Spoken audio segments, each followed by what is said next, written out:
bringer of the cruel age, born from a union between man and God, risen from the wand of death.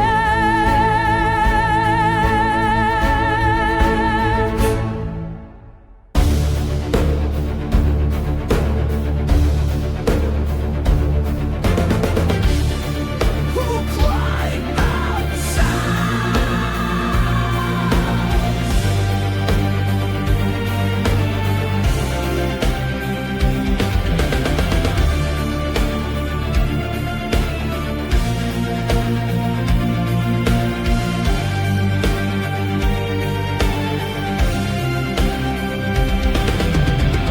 torn away from the warm embrace of her family at birth before they could even meet.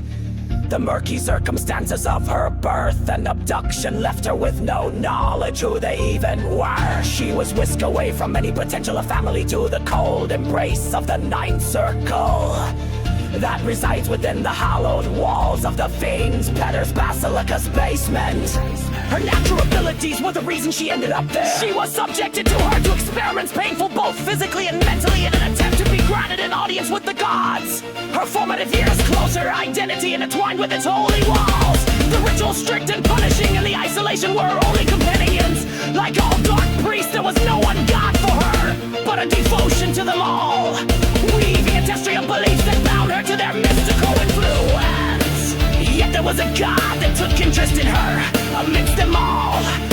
The moon god manifested an interest to her and communicated from the beyond. Occasionally she heard his voice in the moonlight, his ethereal whispers keeping her company in the darkness of some nights, even as she was a child. Despite the incomprehensible nature of the moon god's ramblings, she did remain attuned the whispers of his counsel, while the words' meanings often eluded her understanding. Something changed within her mind. She started to hear the thoughts of others within her mind. The echoes of the moon now linger in the recesses of her mind.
by her to find out more about the girl she obsessed over, finding out that they had more in common than when one would first start. It broke her heart to know how different she was when alone. Her obsessive mind wanted to make a world where no one judged her.